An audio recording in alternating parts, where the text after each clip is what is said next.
عمران کو پشتو نہیں آتی لیکن پٹھان ہے۔ خاتم النبیین پڑھنا نہیں آتا لیکن مسلمان اور عاشق رسول ہے۔ بے غیرت اتنا ہے کہ بیوی نے اس کی بد کرداری کی داستانیں لکھی ہیں لیکن غیرت مند ہے۔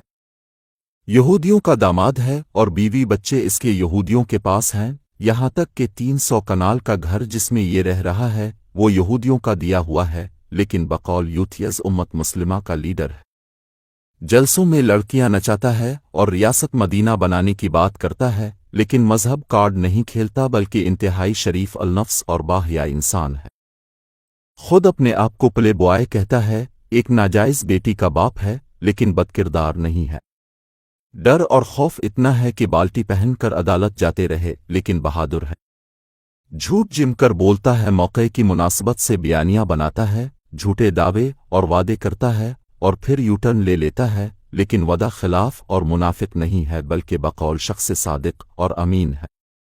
سب سے زیادہ کرپشن کے ریکارڈ اس کے دور میں قائم ہوئے لیکن کرپٹ نہیں ہے۔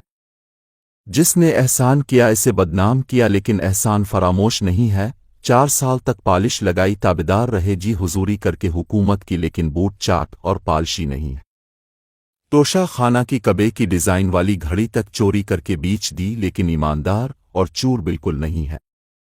جس صوبے میں 10 سال حکومت کی اسے شدید مالی بحران کا شکار کیا، 3.5 سال میں 70 سال کا مجموعی قرضہ ڈبل کیا، لیکن پھر بھی عقل سے آری لوگوں کے مطابق ملک کی ترقی عمران میں مضمر ہے۔ ملک بدنام کرنے میں کوئی کسر نہیں چھوڑی اور تباہی کے دہانے پر لاکھڑا کیا۔ IMF کے نمائندے کو اسٹیٹ بینک کا گورنر مقرر کیا لیکن محب وطن ہے۔ آخر قوم کی آنکھوں پر پٹیاں کیوں بندھی ہیں؟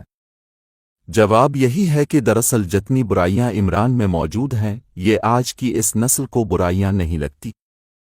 قوم کی ایک بڑی تعداد پر ان کی برائیاں اس قدر حاوی ہو چکی ہیں کہ ان کو لیڈر بھی ویسا چاہیے جیسے وہ خود ہیں، تاکہ ان کی برائی کسی کو برائی نہ لگے بلکہ فیشن اور پھر کلچر بن جائے۔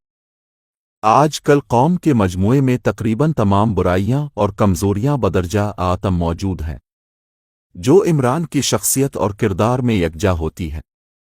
قوم کی مجموعی برائیوں جیسے بدکرداری، منافقت، جھوٹ، فریب، چال بازی، موقع پرستی، عہد شکنی، الزام تراشی، کرپشن، کردار کشی وغیرہ۔ کہاں تک بتاؤں؟